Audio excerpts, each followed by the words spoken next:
औद्योगिक वसाहत वाळूज परिसरातील सिडको महानगर 2 या भागातील मोकळ्या जागेवरती धार्मिक कार्यक्रमास परवानगी न दिल्यामुळे स्थानिक नागरिकांनी नाराजी व्यक्त केली असून या संदर्भात पोलीस उपायुक्त कार्यालयात एका बैठकीचे आयोजन करण्यात आले होते। या बैठकीनंतर भदंत विशुद्धानंद बोधी महातेरो आणि स्थानिक नागरिकांपैकी निकाळजे यांनी त्यांची मागणी मांडली आहे। साउथ सिटी महानगर या परिसरामध्ये अद्याप बुद्ध विहार जवळपास तिथं नाही आहे। साउथ सिटीच्या म्हाळा या परिसरामध्ये जेवढे काही खेळण्याचे मैदानं आहेत त्या सगळ्या मैदानांमध्ये हिंदू धर्मीय लोकांनी आपापले छोटे छोटे मोठे मंदिरं बांधून अतिक्रमणच केलेलं आहे। मग एक बुद्ध विहाराचं जर अतिक्रमण होत असेल तर एवढं यांच्या पोटात दुखण्यासारखं काही कारण नाही। खरं तर त्यांचेही कार्यक्रम तिथे चालतात, बौद्ध धर्मीयांचे कार्यक्रम चालतात। आताच आमचा वर्षावास कालखंड होता, त्या कालखंडामध्ये कुंदन लाटे आणि बौद्ध भिक्षू संघाला बोलवून विधिवत परित्राण पाठ घेऊन बुद्ध आणि त्याच्या धम्म या ग्रंथाचं पठण केलं। फक्त भिक्खू संघ तिथं थांबूच लागला तरीसुद्धा या सर्व मंडळीच्या पोटामध्ये दुखू लागलं आणि कुंदन लाटे यांच्या विरोधामध्ये पेपरला उलटसुलट बातम्या टाकून खऱ्या अर्थाने बदनामी केलेली आहे। तर प्रशासनाने सुद्धा याकडे लक्ष द्यावं आणि अशा पद्धतीचं कोणाची बदनामी होणार नाही आणि कुणाला उगीच टार्गेट केलं जाणार नाही असं या ठिकाणी मी नमूद करतो। सिडकोकडून परवानगी मिळेल तेव्हा जो प्रोजेक्ट असेल तो पुढे होईल, परंतु आताच फक्त तात्पुरतं वंदना पूजासाठी तो हॉल तो मैदान आहे, त्या मैदानावर असं काही बंधन करता येत नाही। मैदानच खेळण्यासाठी आणि सांस्कृतिक धार्मिक कार्यक्रम घेण्यासाठीच असतात, तर त्या दृष्टीनं तिथं कार्यक्रम होऊ घातला होता। तिथं काय असं काही पक्कं कंस्ट्रक्शन काही नव्हतं तरीसुद्धा या लोकांनी वादळ उठवून मंडळींना खूप शब्दांनी घायल केलेलं आहे, तर हे उचित नाही। आम्ही भिक्खू संघ या गोष्टीचा निषेध करतो। प्रशासनाने जे काही मुद्दे उपस्थित केलेले आहेत तर काही मुद्दे संयुक्तिक आहेत आणि काही मुद्दे विरोधात जातात, तर त्यांनी दोन्ही पक्षांना एकत्र बसून दोन्ही पार्टींना एकत्र बसून न्यायनिवाडा करावा, कुणावरही अन्याय होणार नाही याची काळजी प्रशासनाने घ्यावी। प्रशासन म्हटल्यानंतर त्यांच्यासमोर कोणी बौद्ध, कोणी हिंदू, कोणी मुस्लिम असू शकत नाही। प्रशासन हा जातीविरहित अशा प्रकारचं प्रशासन असते, ते समाजाचे मित्र असतात। तो कोणत्याही समाजाचा माणूस असतो त्यांनी प्रामाणिकपणे अकॉर्डिंग टू कॉन्स्टिट्यूशन घटनेच्या आधारावर त्यांनी न्याय द्यावा अशी अपेक्षा राहील। महानगर 2 साउथ सिटी या ठिकाणी बुद्ध व त्यांचा धम्मग्रंथचं वाचन बौद्ध अनुयायी दरवर्षी त्या ठिकाणी करतात आणि याही वर्षी ते करण्यात आलेलं होतं, परंतु काही समाजकंटकांनी त्या ग्रंथाचं वाचन या ठिकाणी चालू का केलं? आमची VIP वसाहत आहे आणि या ठिकाणी आम्ही तुम्हाला बाकीचे कार्यक्रम करू देणार नाही असं म्हणत टार्गेट करण्याचा प्रयत्न केला होता आणि आमच्या माता भगिनींना त्या ठिकाणी अश्लील शिवीगाळ वगैरे वगैरे करत आज पुण्यनगरी आणि पुढारी या 2 पेपरने आमच्या समाजाची त्या ठिकाणी बदनामी केलेली आहे। बुद्ध आणि त्यांचा धम्मग्रंथ वाचन त्या ठिकाणी चालू आहे आणि त्या ठिकाणी पुढारी आणि जो काही पुण्यनगरी आहे पेपर त्याच्यामध्ये असं छापण्यात आलेलं आहे का धम्मग्रंथच्या नावाने गौतम बुद्धाच्या मूर्तीसमोर हे लोक तिथं नशा करतात, गांजा पितात आणि महिलांना आमच्या सतावतात वगैरे वगैरे।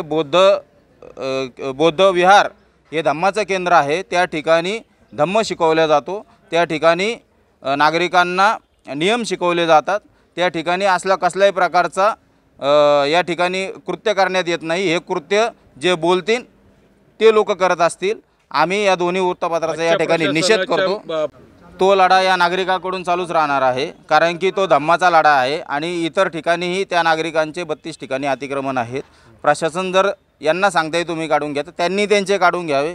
या ठिकाणी हे काही प्रॉपरली त्या ठिकाणी काही हे म्हणजे नियमित करायचं काही काम नाही आमचं.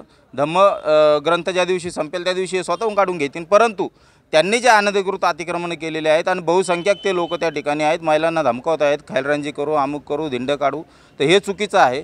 त्यांचा जो दादागिरी आहे ती प्रशासनाने ओळखून त्यांना वेळेत साथ द्यावा. केलं म्हणून आम्ही करणार हेच हे एका समाजाने केलं म्हणून नाही. हा बुद्ध धम्म 3,500 वर्षापूर्वीचा बुद्ध धम्म आहे आणि बुद्ध धम्म ग्रंथाचं वाचन जे आहे ते मागील 3,500 वर्षापासून करण्यात येतं आहे. हे काय नवीन नियम आम्ही लावलेला नाही. आणि तिथं आमच्या बुद्ध धर्मीयांचे 10 ते 15 घरं आहेत. त्यांना धार्मिक स्वातंत्र्य आहे, संविधानिक स्वातंत्र्य आहे की ओपन स्पेसमध्ये ते कोणाच्याही प्रायव्हेट प्लॉटवर त्या ठिकाणी करत नाहीत. ओपन स्पेस जो आहे त्याचे रितसर त्यांनी वेगवेगळ्या परवानग्यासाठी पत्र दिलेले आहेत. प्रशासनाने त्या परवानग्या त्यांना द्यायला नसतील तो दुसरा विषय, परंतु माहितीच तो चोरून लपून ते केलेलं नाही. पोलीस प्रशासन असेल, सिडको प्रशासन असेल, विविध ठिकाणी त्यांनी सर्व परवानग्यासाठी पत्रव्यवहार केलेला आहे. तर सदर प्रकरणी प्रशासनाच्या वतीने दोनही बाजूंचं म्हणणं ऐकून घेऊन पोलीस उपायुक्त पंकज अतुलकर यांनी प्रशासनाची भूमिका मांडत नागरिकांना कायदा व सुव्यवस्था पाळण्याचं आवाहन केलंय. आज 4 ऑक्टोबर दुपारी 12 वाजता आम्ही DCP झोन 1 छत्रपती संभाजीनगर याचे ऑफिसमध्ये सिडको महानगरचे एक नागरिकगण जे साऊथ सिटीमध्ये राहतात त्यांची मीटिंग ठेवलेली होती. ते मीटिंगमध्ये आमचे समोर जे नागरिकगणने विषय मांडले होते ते विषयावर आम्ही पोलीस प्रशासन आणि सिडको प्रशासन हे निष्कर्षवर आले आहेत की आपण आपली जे पहिली बाब कॉन्स्टिट्यूशन संविधान घटनेप्रमाणेच कारवाई करणार आहेत. त्यात कोणत्याही समाजाला किंवा इतर समाजाला काही कमी जास्त असं होऊ देणार नाही. दुसरी बाब आमचे समोर जे विषय मांडले होते की इतर जागेवर सिडकोची बऱ्यापैकी अतिक्रमण झालं आहे. या बाबतीत आम्ही त्यांना सूचना दिली आहेत की आमच्या आता दुसऱ्या टप्प्यामध्ये पूर्ण शहराचं जसं अतिक्रमण काढण्याचा ड्राईव्ह सुरू होता, आणखी एक ड्राईव्ह घेऊ आम्ही आणि आपल्या एरियामध्ये जिथं जिथं अतिक्रमण झालेलं आहे त्याची जाणीव आपण संबंधित सिडको असेल, MIDC असेल, मनपा किंवा इतर ग्रामपंचायत ते विभागांना द्यावी आणि ते विभाग ज्यावेळेस कारवाई करणार त्यावेळेस पोलीस प्रशासनाकडून बंदोबस्त घेऊन ते कारवाई होईल. हे आमची त्यांना दुसरी सूचना होती. तसेच आजचा जे मेन विषय होता त्या विषयामध्ये एक ओपन स्पेसमध्ये सिडकोची साऊथ सिटीमध्ये बौद्ध समाजांनी आणि हिंदू समाजांनी मूर्ती बसवली आहेत आपल्या समाजाची. तर आम्ही त्याचा पूर्ण खात्री केली, डॉक्युमेंटेशन व्हेरीफाय केला. त्यात आम्हाला असं निष्कर्ष आला आहे की कोणत्याही समाजाने तिकडे मूर्ती बसवण्याकरिता परवानगी सिडकोची घेतली नव्हती. यामुळे ते आपण कायदेशीररित्या त्यात दखल घेऊ शकतो. तसेच आमचे जे रेकॉर्ड होते पोलीसचे ते चेक करून आम्हाला असं आढळलं आहे की ते ओपन स्पेसमध्ये मूर्ती बसवण्याची अशी काहीही परंपरा नाहीत. यावर्षी पहिल्यांदाच हे झालेलं आहे.